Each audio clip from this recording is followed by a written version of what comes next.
Anong ginagawa niyo dyan? Nagagandahan lang kami. Sa halaman nyo. Sa Rapunzel. Baka naman pwedeng makahingi kasi yan yung bagong pinaglilihihan ng asawa ko. Hindi pwede. Sa akin ang lahat ng halaman dito. Salam. Umalis na kayo, wag na kayong babalik. Alis! Mahal, paano ba yan? Halika na. Gagawan ko ng paraan yan.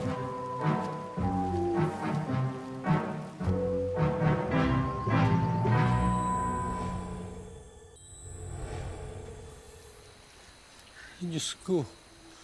Patawad po. Hindi ko naman po gusto magnakaw pero kailangan ko pong pagbigyan ng asawa ko.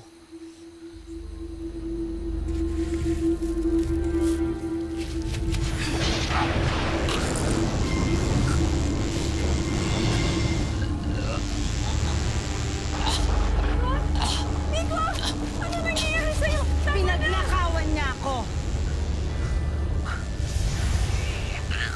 Tama na, Giselle. Sir, ikaw din naman may kasalanan. Humihingi kami sa'yo ng maayos ng Rapunzel.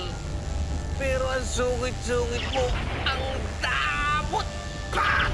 Tumahimik ka! Ang dapat sa'yo pinaparusahan. Giselle, parang awa mo na. Monica, ito na yung Rapunzel. Iuwi mo na. Sige na. Giselle! Giselle, parang awa mo na. Huwag mo na saktan si Nico. Sige na, tama na. Sige, Salamat. hindi ko na kayo paparusahan. Salamat, Giselle. Makakakuha na rin kayo ng halaman, pero sa isang kondisyon. Ano yun? Pagkasilang mo, sa akin ang magiging anak mo. Ano? Bakit ko naman ibibigay ang anak ko sa'yo? Gisa, ako na lang. Huwag yung anak namin. Basta sa akin ang anak mo! Tama na, tama na. Huwag ka papayag, Monica. Taputin ka niya. Sige na.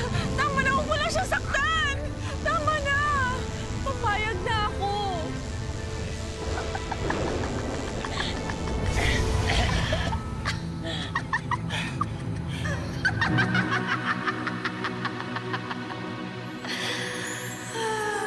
Makalipas ang ilang buwan, nanganak na nga si Monica.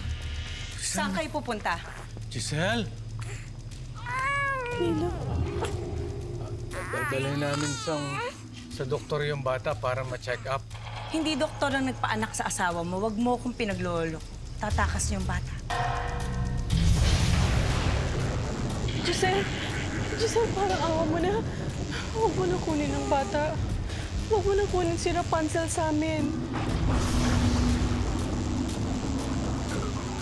May kasunduan tayo. Ibibigay mo sa akin ang bata. Walang bawian.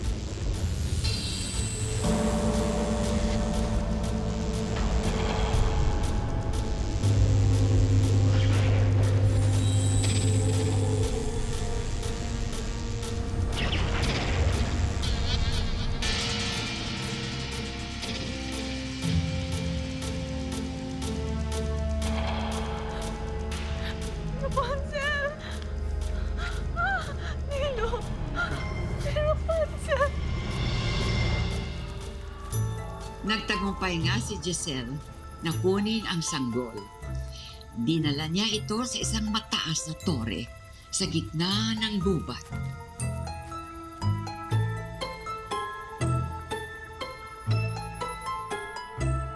Rapunzel, anak. Mula ngayon, ako na ang kikilalanin mong ina. Aalagaan kita. Palalakihin na parang tunay kong anak. Dito tayo titira sa kung saan hindi ka na makikita ng mga magulang mo. Poprotektahan kita. Walang makakapaghiwalay sa atin. Pangako.